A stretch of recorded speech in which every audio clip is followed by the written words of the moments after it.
Anisan'ny nodinihina tao anatin'ny fivoriana tapony fahatelo amby telopolo ny filoham-panjakana eo anivon'ny SADC izay nitotosaina tao Lilongwe tao Malawi tao ny fafito ambin'ny folo sy ny vavalo ambin'ny folo ny volana aogositra lasa teo ny mahakasika amin'ny zava-misy eto Madagasikara isan'izany ny fananganana ny CES vaovao sy ny fanapahan-kevitra izay noraisiny akombavao.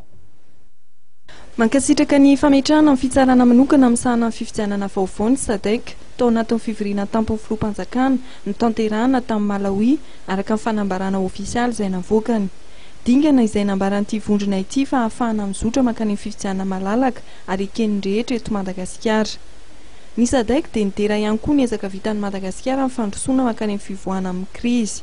Ary notsipihan'ny SADC manokana ny fanapahan-kevitra ny fitsarana manokana amin'ny sahana fifidianana izay vao avy namoaka ny lisitry ny kandida izay tsy afaka hifaninana amin'ny fifidianana. No marian'ny SADC manokana amin'ireo anarana sivy ao anatin'ny lisitry ny fanesorana ny kandida telo Andriamatoa Andry Rajoelina, Ramatoa Laura Valomanana ary ny Amiraly Didier Ratsiraka. Ny SADC izay nametraka fa fanapahan-kevitra fehmy fahasahinana navoakan'ny CES ary miantso ity androm-panjakana ity mba hanafaingana ny fanatanterahana amin'ny fifidianana. Manarak'izay dia mankasitraka ny ezaka ho famerenana amin'ny rafitra manaraka ny lalam-panondrenana izay notanterahana Andriamatoa Joachim Chissano mpitarika amin'ny fanelanelanana momba ny rara Madagasikara sy Andriamatoa Ramotany Lamamra komisera ao amin'ny filakevitry ny filaminana sy ny fandriampahalemana eo anivon'ny vondrona afrikanina amin'ny filoham-panjakana ao amin'ny SADC.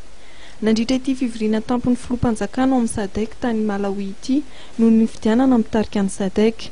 Ka lany mpitarika ny SADC ny filohan'ny Repoblikan'ny Malawi Andriamatoa Joyce Banda sy ny filohan'ny Zimbabwe Robert Gabriel Mugabe. Hifikepunye Pohamba filohan'ny Namibia sy ny praiminisitra Lesotho no hitarika ny troikan'ny SADC. Anisan'ny nanana solotena tao anatin'ny fivoriana ity ny firenena 12 mpikambana ao anatin'ny SADC. Anisan'izany Maurice, Malawi, Mozambique, Angola, Seychelles ary Afrika Atsimo.